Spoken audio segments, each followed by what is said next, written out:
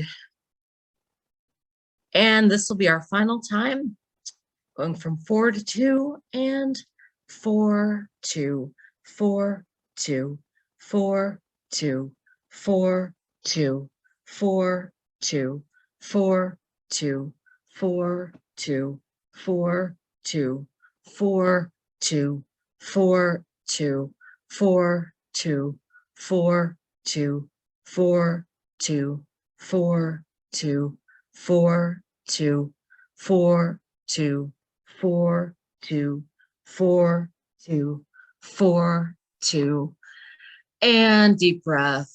Good, good, good, good. Okay, what I would ask at this time, please, is to just take in a deep breath, close your eyes if you can, scan your body, notice where you're holding tension. As best you can, find a way to release that tension.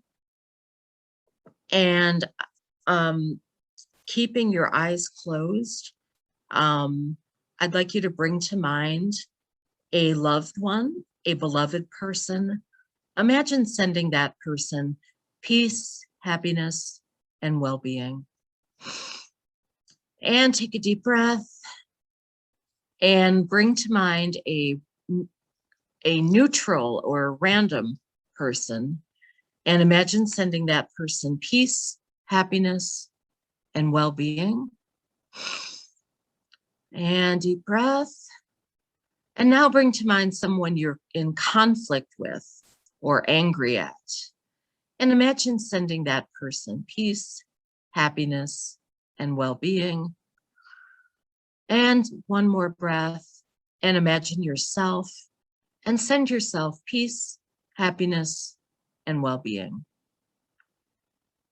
All right, you can open your eyes now when you're ready.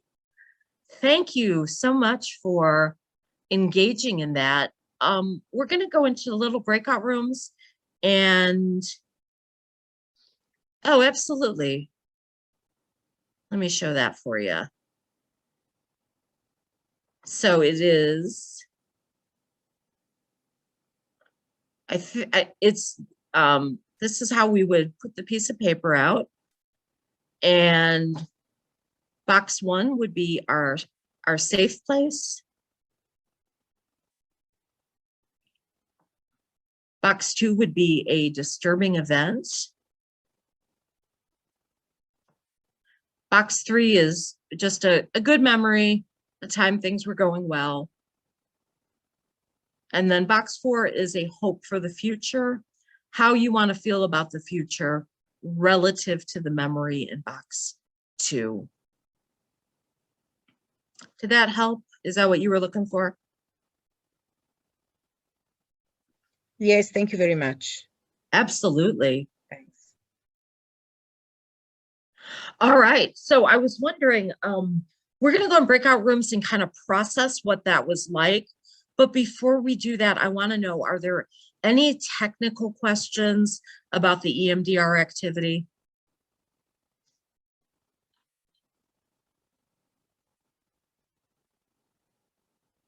No? Okay. So I'm going to put you into breakout rooms again, and just to sort of talk with others what the experience was like for you.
Okay, welcome back, everyone.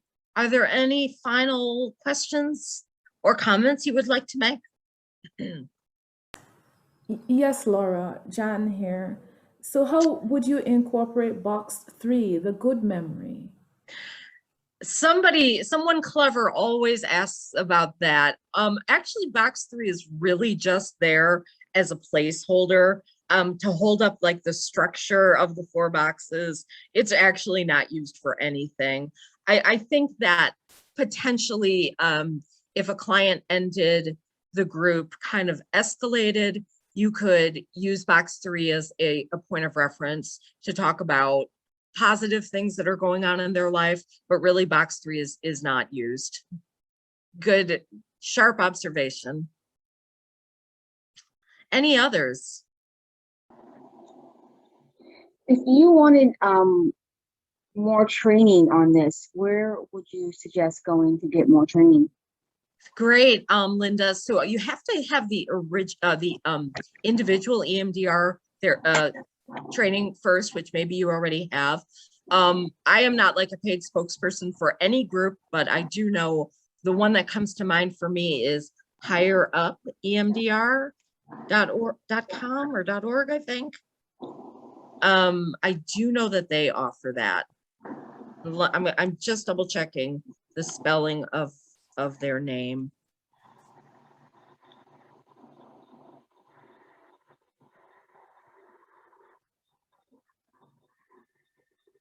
No, Scaling Up, not Higher Up. Scaling Up is one group that I know. So with any of the groups, would it also offer more information about the research behind it and how it actually works in the brain? For sure. Okay. Yeah. Pursue it. It has come in really handy, both with clients that didn't want to come in person during the quarantine, or groups on Zoom. So we've been able to use it quite a bit. All right, I believe we are out of time. So I just want to thank each and every one of you so much for coming today. If there are additional questions, I can field them and share them with my TAs. It is lschmuldt@ucumberlands.edu. I'm putting that in the chat box. Laura.schmuldt@ucumberlands.edu. Thank you, Kevin. Well, I hope you all have a wonderful conference. Have a great weekend. And thank you so much. Bye-bye.